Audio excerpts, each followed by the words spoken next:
What is up, everyone? Welcome back to the channel. I'm Mike, and today we're going to be continuing our This Week in a Nutshell live show where every week we get together, we talk about all sorts of news topics and trailers and box office, new movies that have come out in the past week, and we talk about what's coming out in this current week. So joining me today, we have Luke from last week. He wanted to come on and talk about weapons, so I figured, why the hell not? Let's do it. What's up, Luke? What's up, man? I'm doing pretty good, man. Just had a long day at work, just living life. But, I'm happy to be here. I'm talking with you again, dude. Hell yeah, man. Hell yeah. So, we have actually a pretty stacked lineup today. So, let's just go right ahead and get into our very first topic. So, today, our first topic is going to be over a Netflix movie that's coming out soon called J. Kelly. And no, not R. Kelly. So we got our first. Was it a teaser or was it a trailer that we got for this? I think it was a teaser, but I didn't watch the teaser. So yeah, I watched a little bit of it, and I know a lot of people are talking about this one being like a really big contender for Best Picture. George Clooney, Adam Sandler. Adam Sandler's been on a decent run of dramatic roles, so if this is another great one from him, I'm sold. And then George Clooney, obviously, he's a great actor, so doesn't need an introduction. What do you think, man? I mean, I'm interested because of mainly the cast, and people are really pushing this one for Oscars. So, I mean, this definitely seems like one of those like Netflix kind of Oscar titles that we get around the end of the year. Right? Yeah. Really hoping that Guillermo del Toro's Frankenstein gets up there too. But the one thing I hope for out of this movie, because it's kind of pushing itself for Oscars, one thing I hope, it's not Oscar baity. Yeah. Like, I don't want it to be Oscar baity, because I kind of hate movies like that sometimes, like where it's like all they're doing is just pushing for the Oscars. Yeah, going for the award. Yeah. Okay, so next up, we have Final Destination 7 is in works with the Bloodlines co-writer, or with a Bloodlines co-writer. So, I think we can both safely say we both fucking loved Bloodlines, best of the franchise by far. Yep. And this just sounds awesome. I don't know. having the people from Bloodlines come back for this one sounds awesome. So, yeah, I'm totally sold for this one. Let me just get into this article, see what it's all about. It's not popping up on screen, but I'm just gonna read it off for you. All right.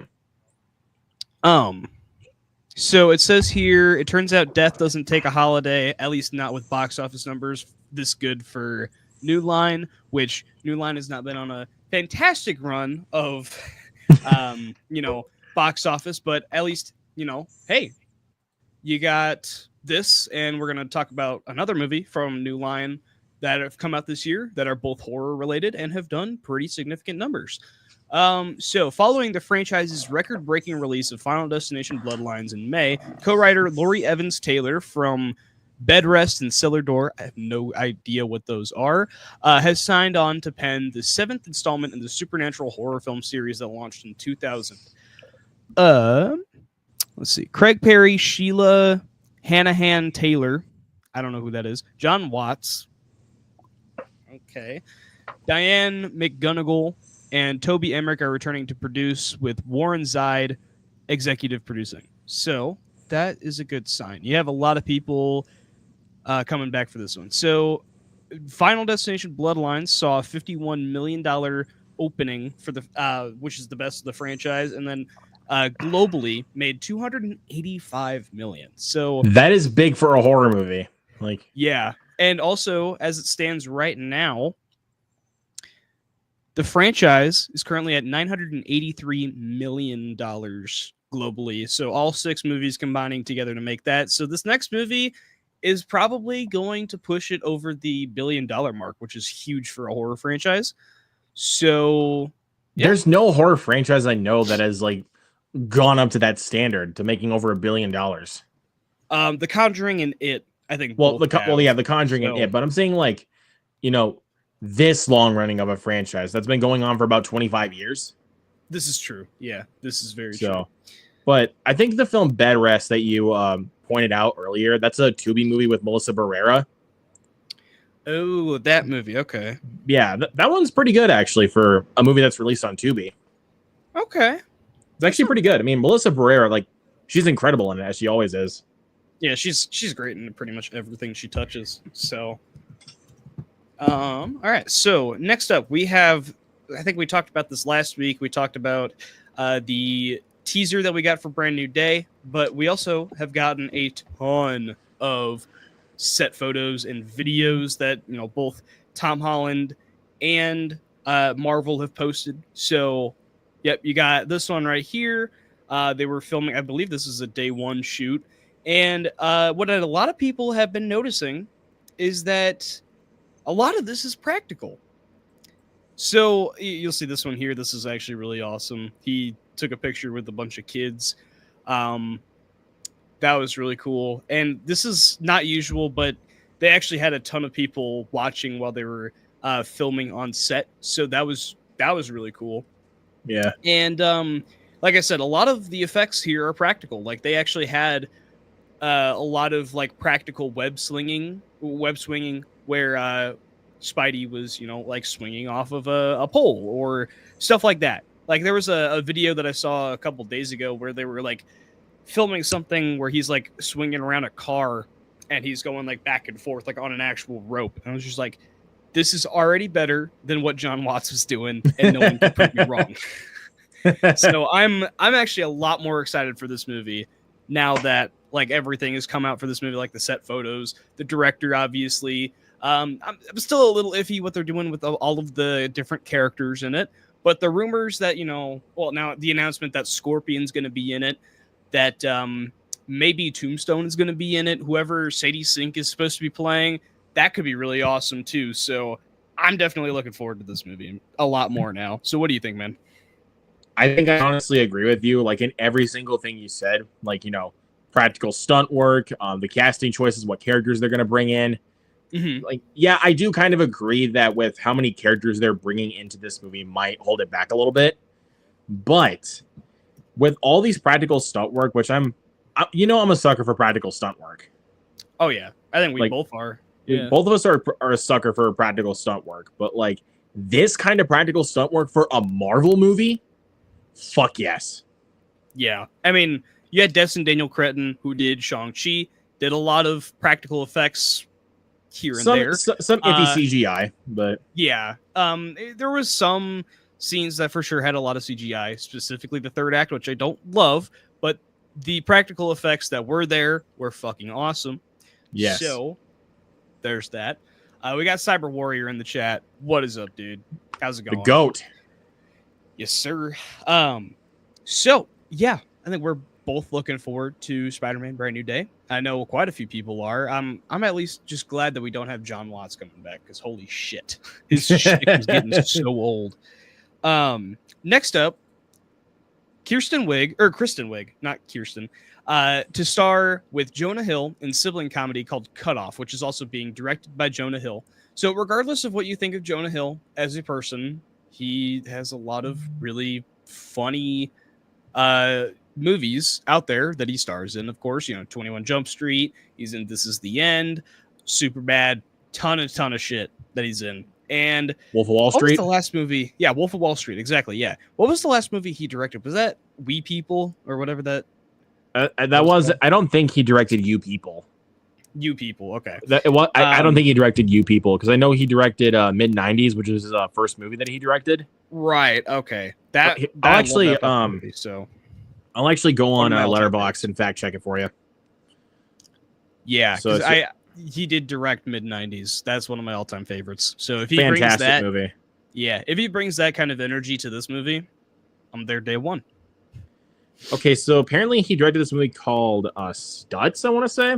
It's this movie right here. Oh, yeah, I think that's a documentary of some sort.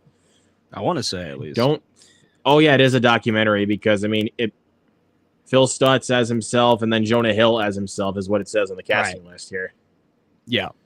But yeah, he hasn't really directed a lot of movies. Like I know he's like produced quite a few movies as of recently. Like I know he produced recently Y2K, but yeah, like I want to see him come back to the director thing that he's did because again, mid 90s is great. I mean, did he write mid 90s? I'm pretty sure he did. Let me check. Okay, he did. Never mind. He did. He did. Okay. He wrote that. For a side. I did not know that he wrote You People. I mean, I know he didn't direct it, but I wasn't sure if he wrote it or not. Yeah, he did write it. Yeah, he did write it, which I know he's had his hand in a lot of it's okay. Yeah, that wasn't that great of a movie, honestly. The biggest problem with that movie was like the main couple's chemistry, because their chemistry was so bad during that movie that they actually CGI'd a kiss. I did hear about that. Yeah, that was like what? Yeah, and you'd also think a movie with Eddie Murphy would be a lot more funny, but my God, he has not been on a good track record lately. The Pickup, what? Well, not only that, Coming to America. Candy Cane Lane was okay, but not one of his best. I think I don't remember if I ended up watching that one or not. Yeah, but that one was okay. Let me see what else Murphy is, because I don't remember what else Murphy has really done recently. Oh, Beverly Hills Cop. That one was actually good. That one's not bad. Yeah, like it's not one of his best movies, but it's definitely better than the majority of movies he's been doing lately. Yeah, it's his best, but like not necessarily great. It's not great, no, but like, is it better than like Coming to America? Is it better than The Pickup? You People? Of course. Candy Cane Lane, yeah. Yeah, it is better than Candy Cane Lane for sure. But as far as but again, let's get back to this really quick. But as far as this goes, again, I love Jonah Hill. I think Kristen Wiig is funny if you give her the right material. She can be funny. Yeah, I agree for sure. Just give her the right material. She can be funny. So I think her working with Jonah Hill might make this movie work. Who knows? So that's probably going to end up coming out probably next year if I had to guess when it was going to come out. This one's a sad one. So Kelly Mack, who was a Walking Dead star, passed away at age 33. This was actually really, really fucking sad news. Even though I hadn't even seen Walking Dead, it's just someone passing away at that age that's just really fucking sad. I did actually watch a movie that she was in recently called Broadcast Signal Intrusion, which was actually pretty good. Okay. Like, she's not like a huge part of the movie, but she is really good in it for what she's in for. Okay. So I'd recommend Broadcast Signal Intrusion. It's pretty good. I'll check that one out for sure. And then she was in this movie called Profile. That's a good movie. That's a really good movie. Yeah. It's kind of like Unfriended in some ways, where it's taking Unfriended and Searching, where basically it's kind of like told through the computer screen. Like Host and whatnot as well. Yeah. Okay, yeah. So she's not in a whole lot, but it's just really sad that she even passed away at this age. That's just really sad. But may she rest in peace. Yeah, for sure. So we got some news about the Highlander remake. Apparently, Dave Bautista is going to be starring in it now. So we got Chad Stahelski, he's helming it. And then Henry Cavill is going to be the main star. And now Dave Bautista is supposed to be the villain. So I was really looking forward to this already just off of Chad Stahelski being a part of it. But now you have Dave Bautista, who I think is a great action movie star. He actually has a lot of like really good performances now, especially after Knock at the Cabin. Is really good in Killer's Game that came out like last year, I want to say. That was last year, yeah. Okay, yeah. He was really good in that. And then of course Henry Cavill. He's the GOAT. So what do you think of this, man? I'm gonna be honest, dude. Like, I remember we had conversations a couple of years ago about Highlander because it's such Mhm. a dated movie, but it's Yeah. so fun to watch. That Exactly. I don't know if we like have said this before, like when we talked about Highlander, but I'm gonna be honest, it honestly deserves a remake. Yeah, Like, I think it honestly honestly think it deserves a does remake. too. And with Chad, like you said, Chad Stahelski, Batista, Cavill, perfect. Yeah, I 100% agree. It's one of those movies that are just like prime for remakes that it like didn't make a huge splash, but then remaking it with the right people can be fucking awesome. It could even make the original a classic at this point. Yeah, exactly. So This next one, I don't really know how to feel, honestly. We got Noah Centineo casted as young Rambo in a, a reboot of sorts. I don't remember what they called it. It was like, I think it's just called John Rambo or something like that. I And guess it's sort of a reboot then. yeah, reboot origin story thing. Yeah. So it's aiming to shoot later this year, which seems very rushed. No, like I said, Noah Centineo is Rambo, but the one thing that I have kind of hoped about, that I kind of have hope with, the director of Sisu is attached to this one, Yeah. so that could be neat. But I don't really know how they're gonna do Noah Centineo as Rambo. Like he was in Warfare, but like this is a whole nother kind of like beefing him up, and he's not that great of an actor, if I'm being honest. But we'll see. Yeah. I mean, he was good in Warfare, but again, we didn't really get much of him in Warfare, like to see like a lot of his like acting skills. So maybe this could be the one to maybe help it. I don't know. But but like you said, they're really gonna have to like make him kind of get that like Stallone kind of muscles like for the original Rambo movies. Yeah. But like you said, the one thing that makes me like interested, like at least like excited for this kind of reboot or origin story is the fact that it's from the director of Sisu. Because Yeah. you and me both love Sisu. Oh yeah. Like, yeah, we did like a watch along that quite a while ago at this point, and that's like such a good time, man. And that movie, dude, that movie kicks a lot of ass. Like some iffy CGI towards the end, but dude, that's a really fun action movie. So if the director of Sisu can kind of bring that style to a Rambo movie, I think we might actually have a good movie on our hands.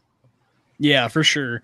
Like we keep saying though, the casting, not really sure what they're doing there.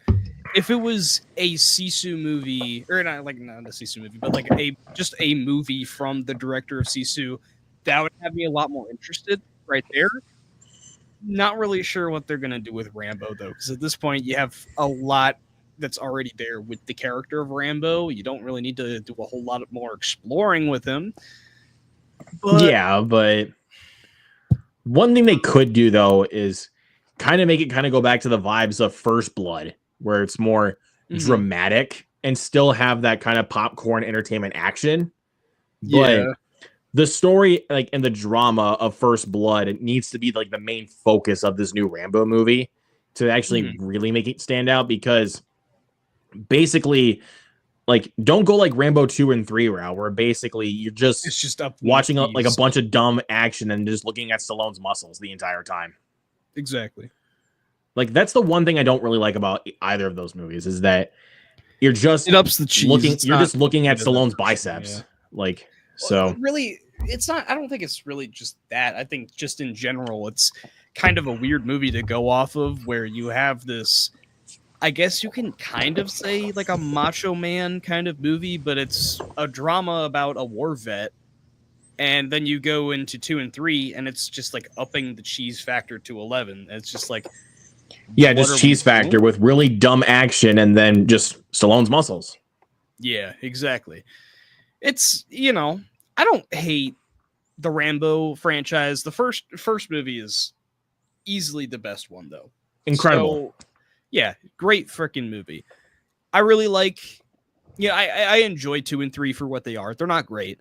Really like Rambo, just, the fourth movie. Last Blood, it's not bad. If it was like any other movie though, not just Rambo, I think it would be a lot better. But I can get why, but I think honestly, with that third act, like of Rambo Last Blood, like that was just way too good for me to just ignore. Like that's just way too good, dude. yeah, exactly. Like I said though, if it was like any other fucking like if it was not even just called Rambo, if it was just called like Last Blood, not Rambo Last Blood, if it was just called Last Blood, that would be a great movie right there. Even if you still had Stallone in there, like Yeah, it would still be good. exactly. Like I mean, the film is still really good in general, in my opinion, because I mean, I like that it was a much more like more of like a revenge story, kind of. It's not like much of a Rambo movie until the third act. Yeah. So yeah, I agree for sure. Let's see. Cyber Warrior says Beverly Hills Cop mediocre at best. If you're talking about Axel F, I can kind of agree. If you're talking about the original though, I'm like, I don't know about that. If you're talking about like 2 or 3, then I would understand why. Even though I really enjoy 2 and 3. 2 in particular, I wouldn't understand, but 3, yes. 3, I understand. 3 I can understand, but I really like 3. I really enjoy the third one. Okay. I really like 2 though. I don't know. 2 is a lot of fun. I mean, it's really fast paced. So yeah, and it's Tony Scott. I love Batista, and I love everything Batista's done. That's awesome, man. Love that. I mean, Batista's great, dude. So yeah. All right. Next up, we got Batman 2.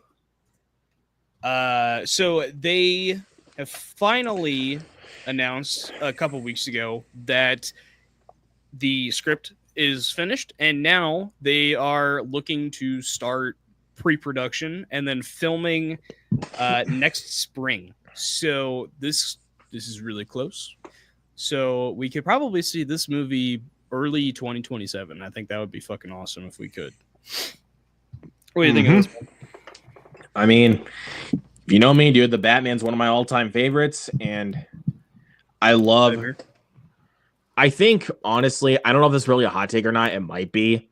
I think Pattinson's iteration of Batman is honestly the best, in my opinion, because it's not just, ass-kicking Batman. It's more of a detective side and kind of showing a little bit more of his vulnerable side in some ways. Yeah. Like, it's kind of how I would, compare, Superman. Like, with David Cornsweet Superman.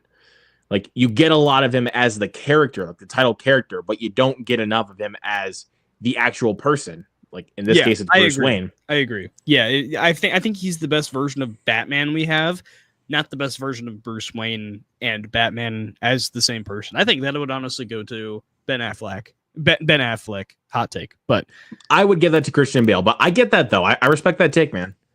Love him. So... But with this iteration, though, with Matt Reeves coming back and they have the script done, they took their time with the script. Mm-hmm. So I want to give them props for that. They took their time. They didn't rush it. And I'm like, good. If you took your time with the script, you have a good movie. Yeah. Agreed for sure. I can't fucking wait for the movie. So, well, speaking of Superman.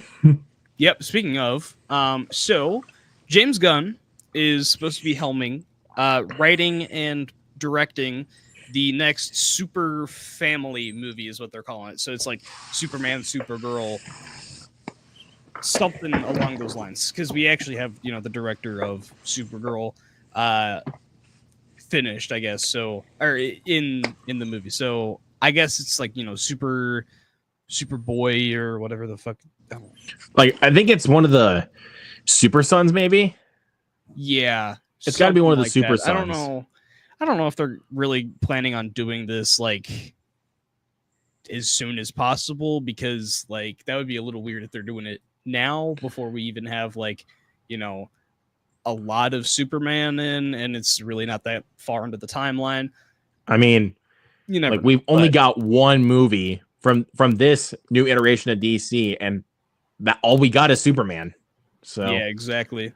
Yeah. So we both really love Superman. So, anything with James Gunn attached, I'm looking forward to. But I don't know if what they're planning on doing with this, but Yeah. What But do you my think? question is though, like honestly, with this, I mean, I do agree with you. We both fucking love Superman. It's one of the best movies of the year. But Yeah. but my question is to you: do you think this is a little bit too early to announce?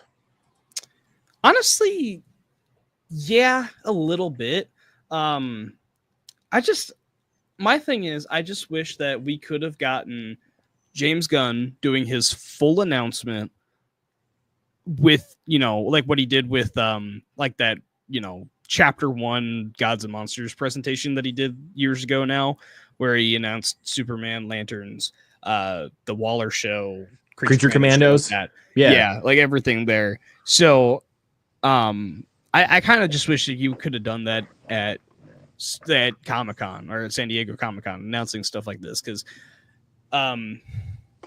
because he even said that, like, chapter 1, this is not even the entire chapter 1 right here, this is some of it, so Yeah. we're getting more. I kind of wish it wasn't like just sprinkled here and there. I kind of just wish, like, this is your full announcement, boom, there you go, because he's been talking about how he has a 10-year plan and shit like that. It's just like, I don't see all these projects taking 10 years to come out, but Like, okay. let's slow down here a little bit.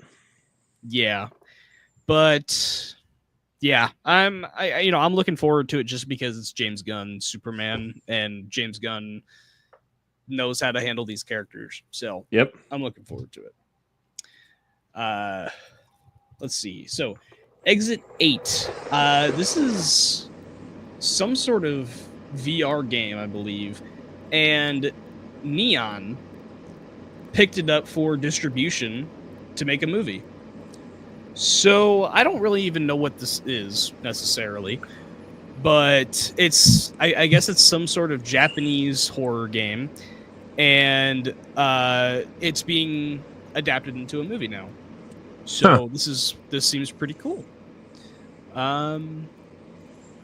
Yeah. I've never played it, so it looks kind of neat though. Can't lie. I actually would like to watch some gameplay on this to kind of see what the whole deal is, because I mean, like you said, it kind of seems like a VR game. Yeah, I think that's what they showed here. Let me see. Let's see Exit here. 8 VR on Steam. It's on the Switch apparently. Huh.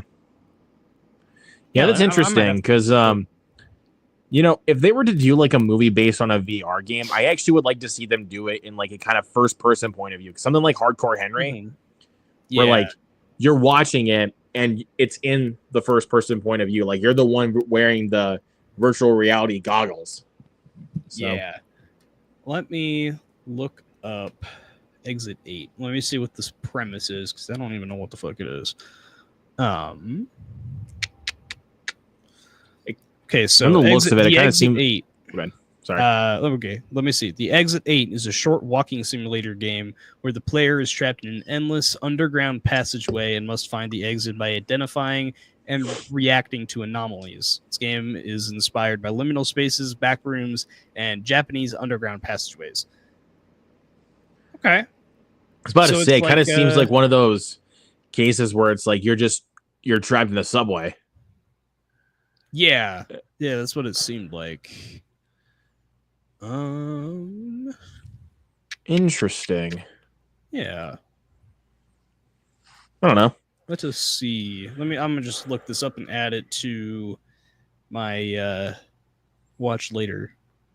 Markiplier did a video over it. I'm sold. Boom. It's like Markiplier or Jacksepticeye do a video of it. Watch later. Boom. Yeah, for sure. All right. Next up, let's see, Star Wars Starfighter.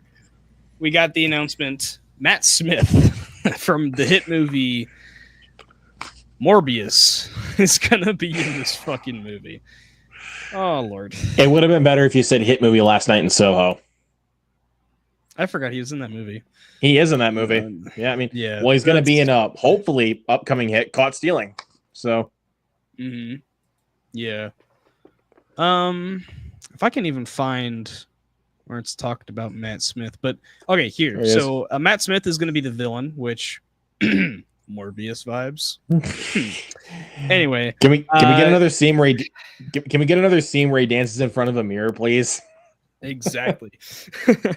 So yeah, I'm cautiously optimistic with this movie. I don't really know how to feel with anything Star Wars related anymore because Disney has fucking botched this shit. This has been apparent for almost 10 years at this point too. So yeah. Yeah. I don't know. There's been some good Star Wars content, some really bad Star Wars content. The only thing that I'm really interested in is Ryan Gosling, really. So, well, and this is Sean Levy movie, I believe. Yep, Sean Levy. Yeah. Sean Levy, he doesn't really have a style per se, but at least he's not a bad director per se. So, but at least he knows how to make a fun movie. Yeah, this is true. This is very true. So yeah, I mean, not this announcement doesn't like in particular excite me, but it's just more Star Wars content. I'm not like not looking forward to it, but yeah, it looks fine. I mean, I'm interested with the cast and also Sean Levy directing, but I just want to know what the plot is. Yeah, I agree. So, Resurrection of the Christ. We got the announcement. I believe this is, Mel Gibson. We got the announcement that this is coming out in 2027, and we now have it split into 2 movies. So, part 1's coming out March 26th, 2027, and part 2 is coming out May 6th, 2027. I haven't seen Passion of the Christ, so I don't really know what to expect, but yep, they have their announcements. Yep. Oh yeah. Well, you have on a guest that has seen the Passion of the Christ. Mm-hmm. Yep. It is a fucking brutal ass movie. Like, especially with the film's third act. Fucking hell. Mm-hmm. Very hard to watch movies, so I really don't know what else to say about that, dude. It's one of those films I don't really enjoy talking about because it's such a hard movie to watch. Right. So, and I don't know. I'm not like an overly religious person, so people can just go down in the comments and be like, this is super inaccurate. I'm sorry. I'm not like super religious, okay? Yeah, that's the same with me. I'm not a religious person. At some point I want to watch Passion of the Christ, but I'm not, Just keeping full warrant for someone who has seen it, extremely brutal. That's what I've heard, yeah. So New York Film Festival 2025 had its dates and movies that they're going to be showing announced. I saw a couple of things that were announced that I'm kind of interested in. Let me see.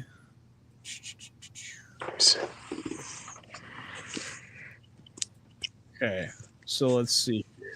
The main slate we have.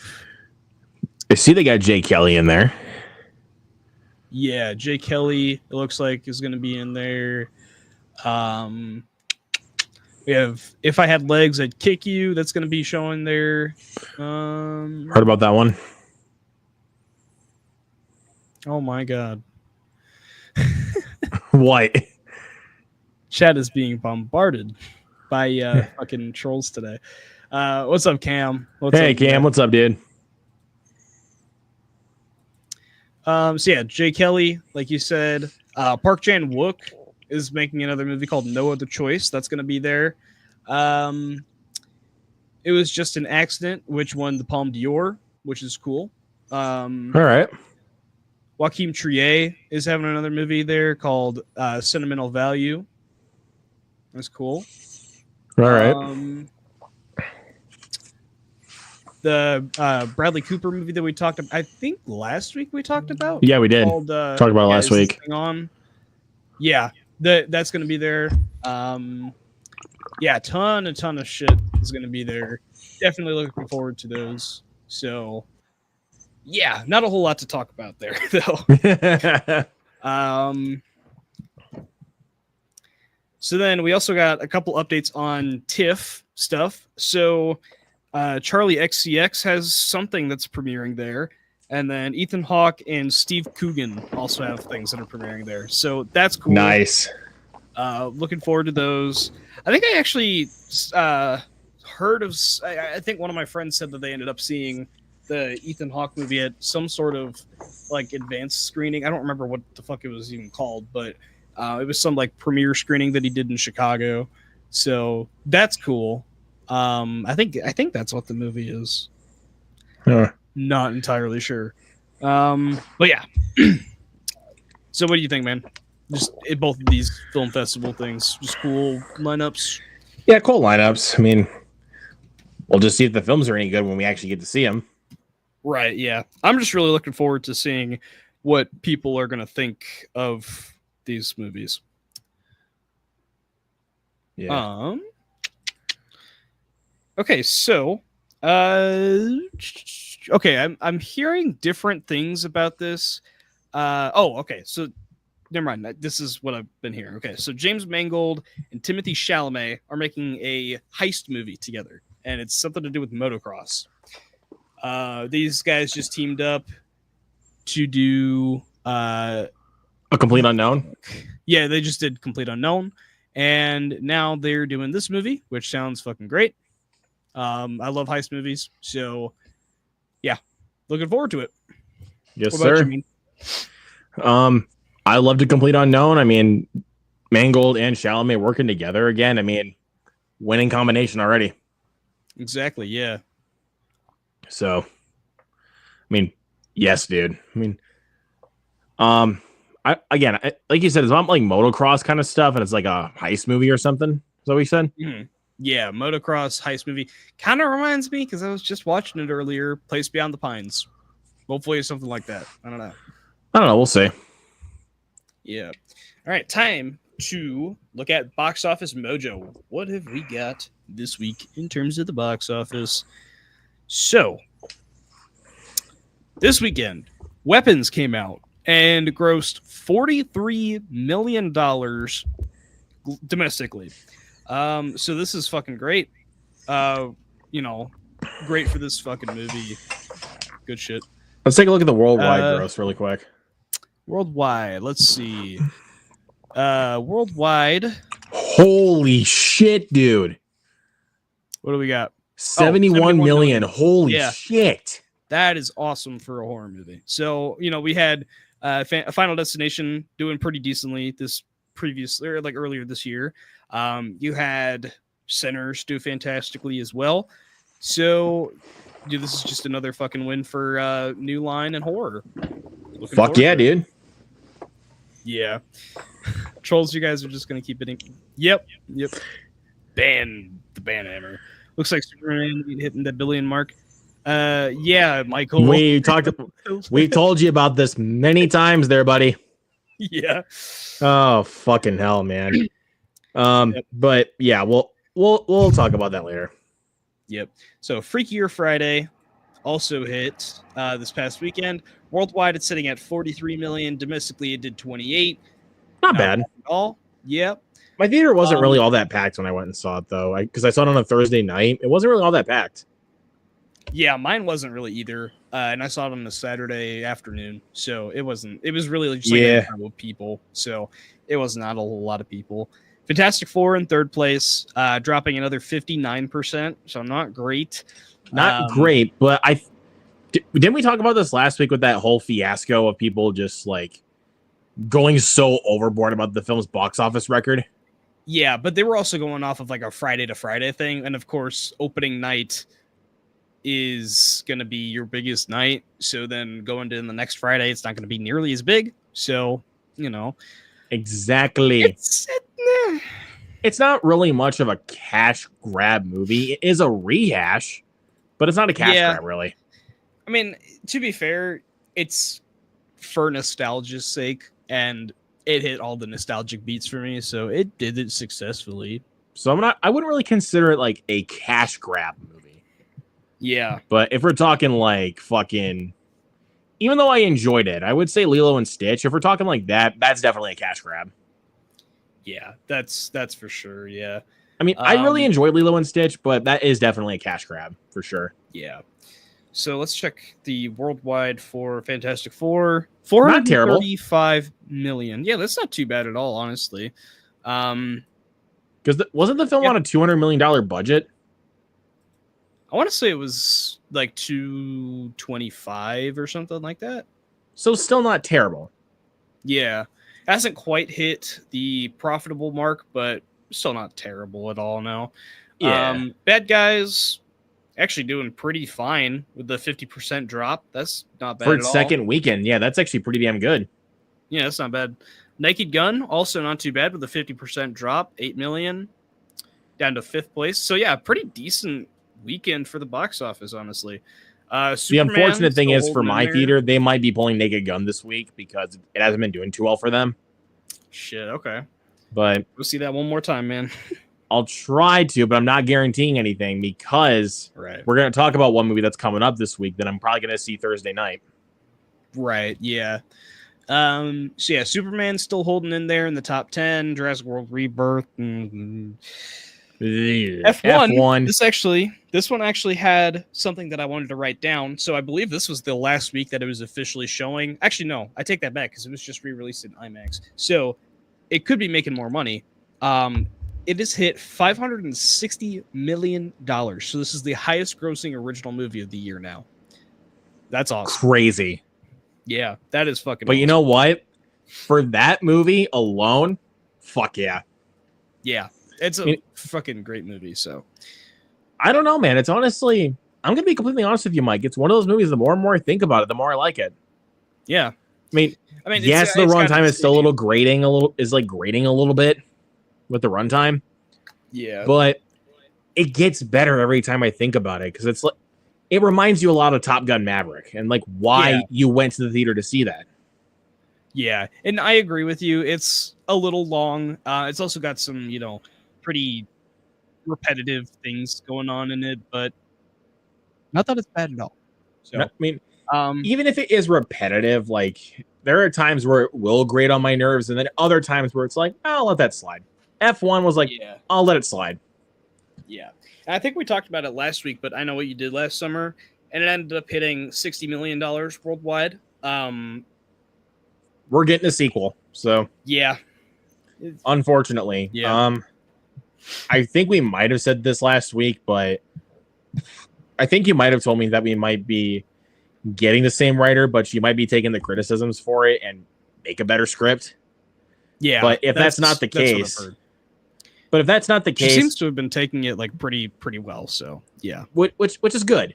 But if that wasn't the case, we need a better writer. Yeah, I agree with you for sure. So that is really it for our topics. What's new this week, though? Really, only one movie. We got Nobody 2 hit in theaters on Thursday/Friday, so not looking bad at all. Yeah, I mean, we just did a watch along for the first one on my channel last night. So right, yeah, go check that out, guys. I had a really fun time rewatching Nobody. It was a nice little revisit because it's been a few years since I watched it. Yeah, but it's been a minute for me as well. But it's a damn good movie, though, dude. Yeah, for sure. So this week we also have 2 different spoiler reviews that we want to get into. The first of which being Freakier Friday, as Michael mentioned down there. So we both saw this one.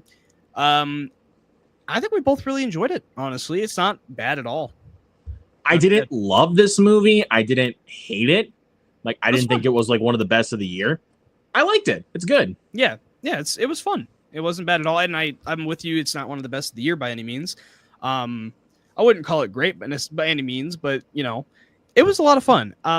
Honestly, just given my quick thoughts, the first act kind of grated on my nerves. I'm not even gonna lie. I think I posted in the group chat. It's like this shit is making me die of cringe.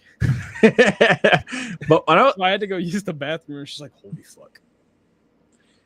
Honestly, the first act just felt like I was watching a really bad Disney Channel original movie because like the whole kind of sibling-in-law kind of bickering, and then this whole food fight thing that happens. I'm like, okay, I'm watching a Disney Channel movie at this point. Yeah, that Because like was the whole food fight kind of shit, I've seen that done in Disney Channel movies. exactly. Yeah, and it's just like we're in high school. What the fuck? Why are we, Yeah, why are so we doing a food but- fight, man? I think it's honestly like once they switch, I think that's when the film honestly starts to pick up. Mhm. But it does take a Yeah. little bit to get there. Yeah, I will say though, like I said, it kind of just grades on my nerves, specifically with the British kid in particular. It's just like, holy shit, they made her like irredeemable almost, and then they made her somehow likable by the end. It was just like, oh, okay, like they tried their damnedest to make her the most annoying little shit on the planet. My God, it's like, yeah, well, pull the water, like, oh my God, I wanted to fucking slap her. Yeah, dude. But my God, it was not bad. It was not bad at all.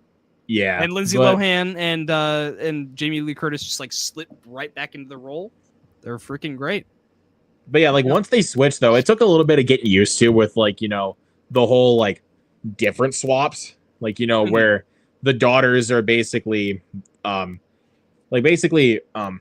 what's her name? Anna's daughter is basically her, and then basically Yeah, Jamie Lee Curtis is the or the British girl, sorry, my bad. yeah, And it's like, wait a minute.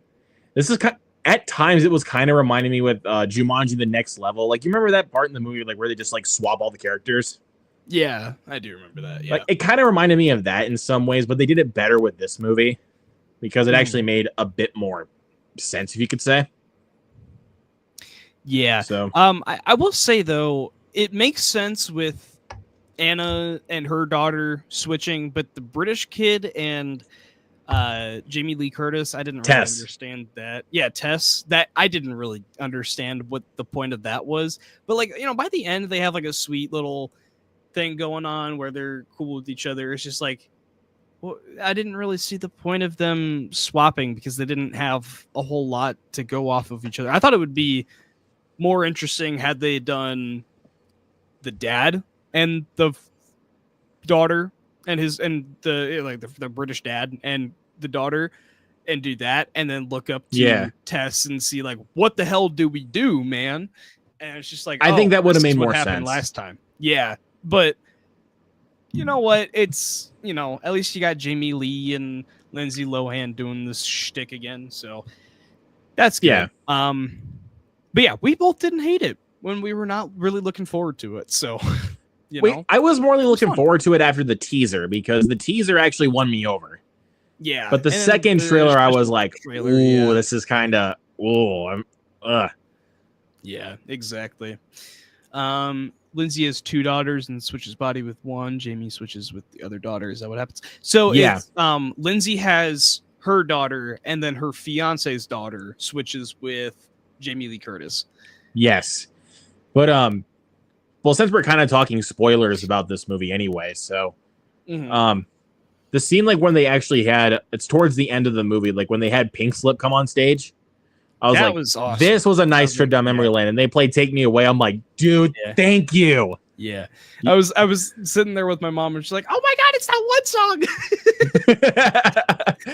Like, even just hearing Take Me Away, I was like, oh my God, like that is a trip down memory lane. Yeah, we're both super nostalgic for that first one, so Yeah, but this was a good nostalgia trip. I can't. yeah, lie. so Well, not. I think great, it's on but, it. So yeah. basically, this is the movie, like the kind of legacy sequel that I would say is like a nice little trip down memory lane. Not amazing, but good. Like it's not great, it's not amazing, it's not awful like we feared it was going to be. Like, it's a Yeah. nice little movie. Mhm. Exactly. So yeah, like just as roundup thoughts, yeah, it's not bad at all. But If really you quick, like the original- oh, go ahead. Or not if you like the first movie, not the original. If you like the first one with Jamie Lee and Lindsay Lohan, I think you'll probably like this one. It's kind of a rehash, but it's fun. But I will Rehash say for though, it modern was day. nice to see Mark Harmon again though. Yeah, and the little brother as well, and Yeah. Yeah. Chad Michael Murray as well. That was really fun to see him. Yeah. But I did actually want to point out one other movie I did see really quickly. This is going to be very brief.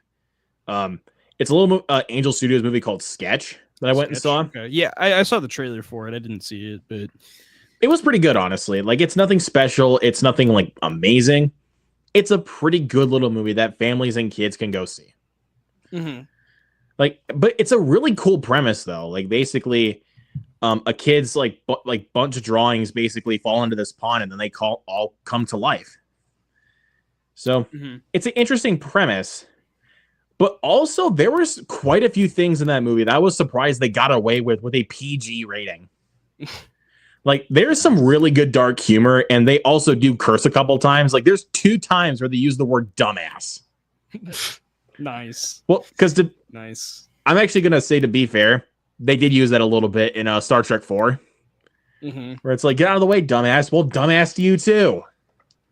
Well, they also kind of had in Minecraft where they were like, let's kick some ass or something like. I think that's what they said at one point, but I think that's might have what they said, but like, there's some really solid dark humor in that movie, but and also some good laughs, but it's nothing special. It's a good movie. Would I ever really watch it again? Probably not. Yeah.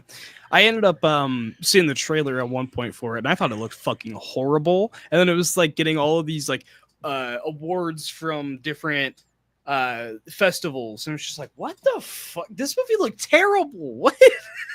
But it wasn't bad. It was not bad. Like, I have a friend who goes to see a lot of the Angel Studios movies, and she really wanted to see it, so I told her it was good. And I mean, this was actually my first one in the theaters, and it wasn't like overly religious, which actually surprised me. That's interesting. Okay. So, like, it wasn't like, it's a movie that is made by a religious studio that is not a religious movie. Interesting to say the least, but it's a good little movie. That's good. So next up, one that we were both really looking forward to, and I think we can both say we fucking loved, Weapons. This movie was so fucking good, man. I love this movie. I mean, I did a full review on it. I gave my perfect grade of an A+. It fucking deserves it. I put out a short review of it, and I just sang its praises. I think really the only problem is the very ending. They just kind of cut off, and they just leave like a little narration, and that's it. It's just like, okay, that's it. But yeah, I get that. Fucking awesome. The rest of it's fucking awesome. I did want to say this though. I think we did talk about this the other night. When we called and I talked about Weapons. We kind of compared the ending in some ways to Cobweb, which I know a lot of people did during their first reactions to it. My kind of thing against that is that at least this movie had a more clear ending where it actually feels like things were actually resolved. Yeah. And not, everything was just left out in the open, like nothing was resolved. Like, kind of like what Cobweb did. Like, Cobweb, it felt like nothing was really resolved. This movie actually felt like it had a resolution. This is true, yeah. It's just, I kind of wish that there was at least a little bit more time that you get to see, like, what happened afterwards with Alex's parents, with the kids that were under the spell, like even Josh Brolin, who was under the spell and like snapped out of it. It's just like, yeah, okay, but like, just like, taking time to like look at the effects of this and whatnot. So, but either way though, it's one of these movies that, Zach Kreger, he made Barbarian, which I think is a fucking masterpiece. Oh my fucking god. Yeah, I think it's a fucking masterpiece. Fucking trolls. Amazing. Yeah, it's fucking amazing. I love it.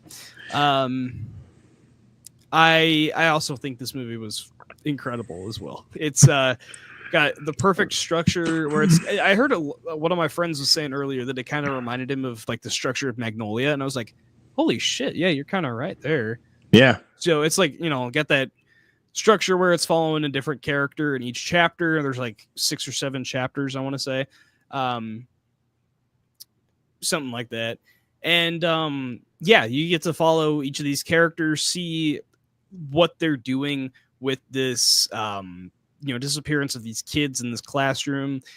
You have Julia Garner in there. She's fucking fantastic in the movie.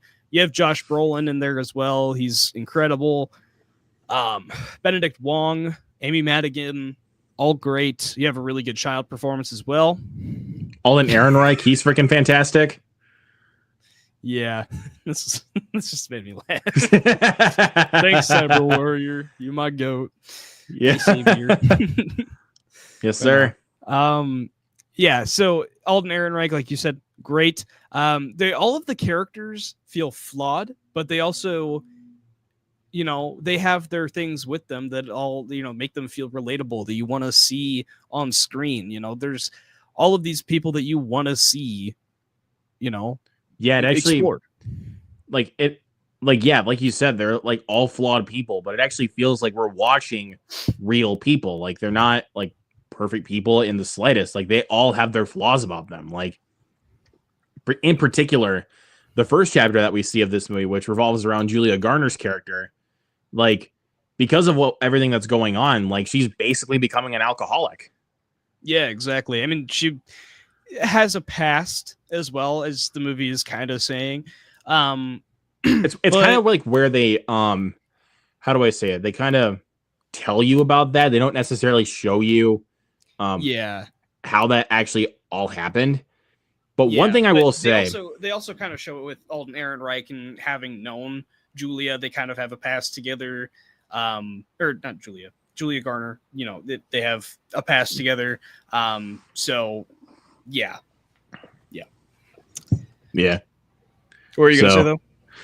But I think you honestly said what I wanted to really say about that. Yeah. Let's see. Sully's in here. What's up, dude? Hey, dude. Alden Ehrenreich has always been underrated. Yes, he has. Happy to see him continue to carve out a great career. Yeah, yes, sir. I 100% agree. I really liked him as Han Solo, and seeing him do more stuff like Cocaine Bear. I was about to say Cocaine awesome. Bear. Yeah, Cocaine Bear. Fun ass movie, and then he has another fantastic role with this one. Also, can we talk about Austin Abrams? He's actually fucking awesome. He's hilarious, dude. He's great. Yeah, and I forget he's fucking great. What I saw that he was supposed to be starring in. He's supposed to be in something else relatively soon. I want to say. I'm just trying to put it into my head for some reason. I don't know why. Let me see here. Oh, he's supposed to be in the Resident Evil movie. Okay. Oh yeah, the one that Zach Cregger's doing. Yeah. So, another one of these things where Zach Cregger, he's doing another movie. Like I think we talked about this. We might have talked about this a while ago on the show, at least. But Zach Cregger's doing a Resident Evil movie, and I love him. I love Resident Evil, and Austin Abrams is supposed to be in it. I'm sold. Rock on, dude. Yeah. So, like I said, Austin Abrams, he's great as well. I think he's probably the funniest character in it. And there's a gag in it too, like in like the third act where they're in the house. I know what you're seeing. I know what scene you're talking about. It's after Josh Brolin knocks him out, and then he just keeps going boom, yeah. Boom. So he's put under the spell, and because. So basically the twist being that Gladys, Alex, his aunt Gladys, who is coming to town for whatever reason, puts his parents under a spell, and then is what puts these kids into this spell that makes them like get out of their house. 217, they go into this kid's basement, and so she's been putting this spell on other people around the town. So like Marcus, Benedict Wong's character, he's put under the spell at one point. Paul, Alden Ehrenreich's character, also put under the spell, and then Austin Abrams also put under the spell. But yeah, like you said, the bit where they go into the house, he runs after fucking Josh Brolin, and then Josh Brolin punches him in the face, falls over, gets right back up, punches him in the face again. Like it happens like 6 times in a fucking row, and it's hilarious. It's like, okay, stop. It's like, and he gets back up. Stop. Boom. It keeps going. Man. It's fucking awesome. Oh god, dude! Every time that happened, I kept busting out laughing. I'm like, holy fuck, this is too funny. It was great. Oh, but yeah, this movie was surprisingly funny as hell too. It's like freaky when it needs to be, funny when it needs to be. it just is an all around great movie. It Yeah. doesn't nail like it nails each subject that it's trying to go for. It's like a movie that was going for like a modest double, but then hits a home run. It's just a fucking great movie. I loved it. It's a movie that that puts in horror, mystery, comedy, thriller. It mashes all of those genres into drama. It mashes all of those genres into one, and it just makes a great concoction out of it. Agreed. It's just a movie that, you know, we've seen similar things to it, but this is just another great one. It's just another fucking great movie that also, I don't even know what it is about, you know, Zach Kreger and Basements, but both of his movies now feature really creepy fucking basements. So yeah. But one thing I actually do want to say about this movie that I really, really loved, and that actually gave the, like, not just me, but also the audience time to think, is how basically Zach Kreger like divides these chapters and basically starts from the beginning of this character's story and then where it actually leads to with a different character. Like, in particular, because we start off with Julia Garner's character, who is the teacher, and in another chapter we get to Paul, played by Alden Ehrenreich, and basically how they met up and then everything that happened. Because basically there's this this lady that comes into the liquor store with Julia Garner and basically beats her up for something because of something that apparently happened, which the fear in her face kind of showed that maybe it didn't happen. But then when it's revealed later on in Paul's storyline, it's like, oh, yeah, that makes sense. It's Paul's wife / girlfriend. I don't know which one it is. I think it was his like wife or ex-wife or something like that.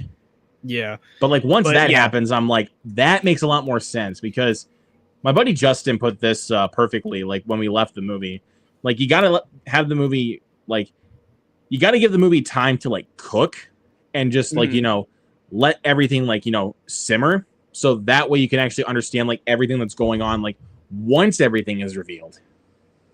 Yeah, exactly. What was I even gonna fucking say? Yeah, so like you said, it's just like it kind of, you know, each chapter it like leaves off with something or like cuts something out and then it intersects with another chapter and then it shows what else happened there, which I really do enjoy. And then also where, you know, like there's been a couple of the chapters as well where they cut off at one point in one chapter. I believe it's like Josh Brolin's chapter. They cut off at one point and then bring it back next with Marcus's chapter. Yeah, it's the scene when at the gas station. It's the scene at the gas station where Julia Garner's like getting gas, and then Josh Brolin walks up to her to talk to her about the situation that's going on with the kids missing, and then Benedict Wong, like with a creepy T-pose, starts charging at her. Yeah, I can't lie too. I laughed so fucking hard when Marcus showed up on screen too with his fucking eyes bulging out. I was like, dude, that was funny, but at the same time, kind of fucking creepy. It was, yeah, it kind of was. I can't like lie holy fuck. Like even looking at it, I'm like, ugh, that's kind of fucking scary. Yeah, a little bit, yeah, but I don't know, man. All around, this movie is just fucking great. I loved pretty much every second of it. There wasn't a dull moment. The ending leaves up for interpretation. Could have had some extra shit down at the end. Maybe they will do like an extended cut or something like that, and they have like something that adds on to the ending. But who knows? You know what? As it is, a near flawless movie to me. I fucking loved it. Maybe even after a rewatch, it could go up to that 5-star for me. So I fucking honestly, so for me, even when watching it, there was not one moment I could think of where I was like, I'm not liking this. Yeah, I loved every minute of this movie. It's like, honestly, it's perfect from the beginning frame to the very end to me. It's perfect. Yeah, I fucking loved it. So yeah, I think that pretty much does it for this stream. Luke, I know we have a couple of watch-alongs lined up on your channel. What's this upcoming Sunday? Because we're doing one every Sunday. Yeah, on Sunday, to build up for Ethan Coen's new film, Honey Don't, starring Margaret Qualley, we're going to be watching a Coen Brothers classic known as The Big Lebowski. Yes, sir. Not on the rug, man. Clearly, you're not a golfer. My wife, Bunny, do you see a wedding ring on my finger? Does this place look like I'm fucking married? The toilet seat's up, man. Oh my God. Oh my One God. mile Over the line. I wish I still had my fucking little toy pistol here so I could do the. You think I'm fucking around here, Market You think I'm Zero? fucking around here? Yeah. Market Zero. They're calling Oh my God.